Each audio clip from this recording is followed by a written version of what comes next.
Hi mga ka-traders, magandang yaman po sa ating lahat. Sa video naman po na ito, matututunan mo at malalaman mo kung ano nga ba ang totoong value ng Pag-ibig MP2 Savings Program.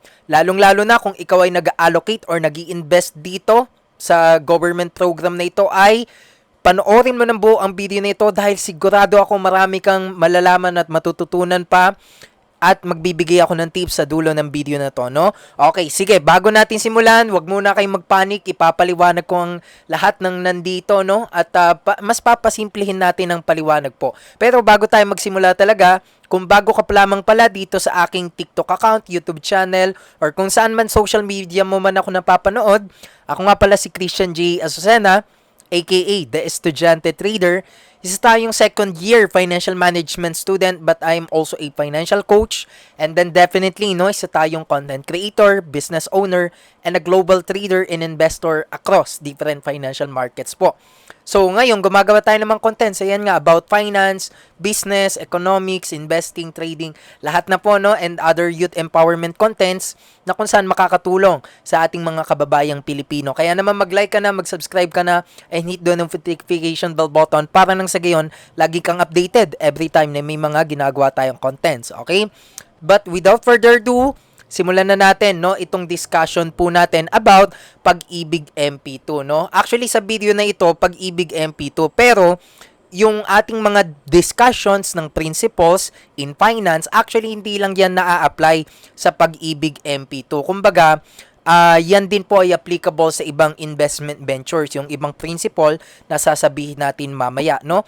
Kaya naman, sige po, i-discuss na natin ano ba yung value, no, ng Pag-ibig MP2 na savings program, no? Sa government na nga nanggaling yan, government na nga nagsabi na hindi talaga siya totally, investment venture, pero savings program. Okay, kaya hindi tayo umaasa or hindi natin inaasam na sobrang laki ng returns, no? Kasi ang Pag-ibig MP2 po, no, para sa mga hindi nakakalam, isa po itong government savings program, no, na kung saan parang pinapairam natin yung pera natin sa kanila, and then at the same time yan po may savings rate or dividend rate na kung saan ito ay tax free at ito ay tinatawag natin na risk free or safe, sure, no, guaranteed. Okay? So ngayon po, ito na, no, paliwanag na natin ito kung bakit nga ba hindi talaga totoong save 7% or 6%, whatever the stated rate, no? Kasi may tinatawag pa po tayong inflation. So papagkumparahin po natin kapag may impact po ng inflation at walang impact ng inflation yung ating makukuhang pera in the future, no, sa ating mga investments. In particular to this, ang Pag-ibig MP2 ang gagawin nating example. So sa video na to, pinapakita ko din na ano ba yung epekto ng inflation sa ating pera, sa ating pag-i-invest, no? Kung sa investment nga may epekto, paano pa kaya kung hindi tayo nag-i-invest, tama? Okay, sige, simulan na po natin. So kung makikita natin dito, ang Pag-ibig MP2 nga, yan nga, nasabi na natin kanina at meron siyang interest rate or savings rate na 7% sa ngayon. So ang kanyang savings rate ay between 5 to 7%. Pero sa ngayon, makikita natin, ang updated niyan ay 7%. So, to be exact, 7.03%. Pero, sa example na to, ginawa ko na lang na 7%, no? Para whole number tayo. So, ngayon po, no? Ngayon, yung 7% ba na yan ba talaga yung maaasahan natin or matatanggap natin? No? Kasi, kung makikita natin dito, ang 7%, pag naglagay daw tayo ng 1 million this year, syempre, ang 7% ng 1 million, 70,000, and then compounded annually, makikita po natin dito na nagko-compound siya, so 10 years, right? Ang ginawa natin example dito. So yung 1 million mo at the year 10 ay magiging 1.96, no, million pesos or 1,967,151 pesos. Okay po. So ibig sabihin nito, halos na doble na siya, no, sa loob ng 10 years. Pero doble nga ba talaga? Okay, yung 7% ba na yan ba talaga yon? ganito po yan, no, mga ka-traders. Hindi lang sa Pag-ibig MP2 kundi sa lahat ng business and investment ventures may epekto po ang tinatawag natin na inflation rate. Okay, na kung saan syempre nagdi-depreciate ang ating currency at tumataas ang presyo ng mga bilihin. Yan po ay tinatawag natin na non-cash expense or non-cash factors, no? Na parang akala mo may 1 million ka pa rin pero devaluated na siya in future times, okay? So, kaya ang ibig sabihin sa time value of money na financial principle, mas okay or mas malaki ang halaga ng pera ngayon kaysa pera bukas or sa susunod na buwan or taon. Okay po? So ngayon, eto na nga, no? Syempre, hindi yan 7% talaga dahil kailangan po nating i-take into consideration, no, ang inflation na mabit natin yan, no? Nabit naman, 'di ba?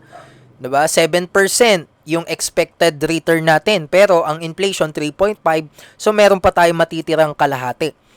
Okay, so nabit naman yung inflation, but the point here in this video ay yung 7%, hindi talaga 7% yun. Kapag kasi sinabi sa yung ang expected return nito ay 5%, may inflation tayo per year, no? Na let's say 3%, edi may 2%. So hindi talaga 5%, nagigets. Okay po. So ngayon, ikumpara na po natin, no?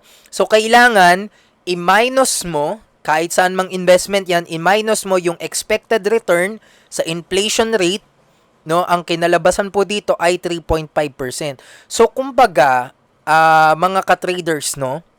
Makikita natin dito, ang future value for 10 years ng 1 million mo na 7% interest, okay, dito sa option 1 natin, ay almost double na. No, pero ang totoo, no, ibig sabihin yung increasing or yung fair value kumbaga, no, ng Pag-ibig MP2 ay yan po ay 3.5%. Yan lang talaga yung makukuha mo in several years, no, na magi-invest ka dito. So yung 1 million times 3.5, 35,000. So compounded annually, yung 1 million and 35,000 mo magiging 1 million and 71,225, so on and so forth. At kung makikita natin dito at the end of this computation ng 10 years with 7% compounded annually, makikita po natin dito na ang laki ng diferensya. Kumbaga ito talaga yung totoong value. No? Pag nag-invest ka ng 1 million, in future times yan na lang talaga yung value nun. No, 1,410,598 pesos. So, tulad nga na nakasaad dito, the amount you lose because of inflation is almost kalahating milyon. No, kalahating milyon po, 'di ba? 556,000 pesos. 100,000, no?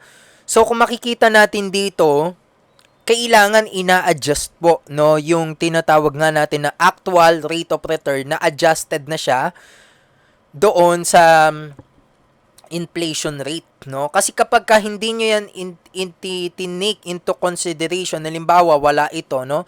Ang akala nyo future value talaga ng investment nyo ay 1.96 million pesos, pues merong epekto ang inflation, which is dapat na take into consideration yun. Okay? So, hindi talaga 7%.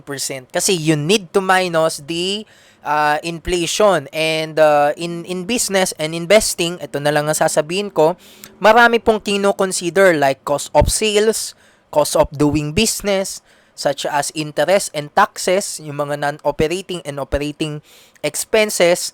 Kumbaga, hindi lang inflation. Kasi dapat may minimum required of return pa na tinatawag tayo.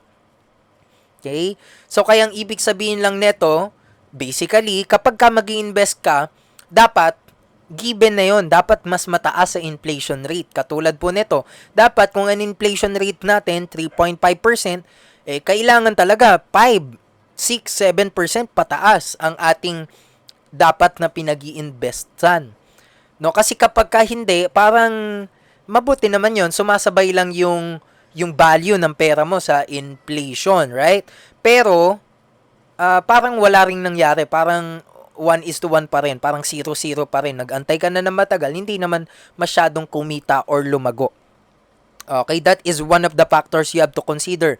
You, you consider the inflation rate and other cost of doing business and investments, no, kapag ka ikaw ay nag-i-invest. No, and lastly, syempre, kung halimbawa, let's say na, sige, 7%, meron pa bang ibang investment venture na nag-o-offer ng mas mataas sa 7%? Syempre, yung legit at safe. Okay, yung risk-free. So, kung wala, at hindi mo naman kayang pakitain ng, let's say, yung nominal value niya na 7%, mas okay nga, sa Pag-ibig MP2 ka na lang maglagay. 'Di ba? Risk-free kasi yan eh. Halimbawa, mag-invest ka sa stocks doon, possible malugi. No? Pero dito, 7% sure na. Yun nga lang, i-deduct mo yung tinatawag natin na inflation rate. No? Kasi dapat ma-take into consideration yan dahil kapag ka hindi yan yung totoong value niya. Ang real value niya, ito lang talaga yung makukuha mo. Kumbaga, non-cash impact. Okay? Ito yung makukuha mo pero ang value niya ito. Nagigets, no? So, yan po ang also time value of money na principle natin sa finance, no? So, kung ikaw, no, marami kang natutunan sa paliwanag natin sa video nito, cause I'm Christian J. Susana, isa rin tayong finance lecturer, no? So, kaya naman mag-subscribe ka na, i-comment mo na kung anong mga insights mo dito sa video na to at kung ano pa yung mga contents na gusto mong ipagawa sa atin, no? So, yun lang, ang laki ng, ibig sabihin lang niya, ang laki ng ang impact ng inflation sa pera natin, sa mga investments natin. Kaya dapat nag-i-invest po talaga, hindi lang basta nagsasave. So, yun lamang mga ka-traders. God bless you and see you on my next vlog. Bye-bye po.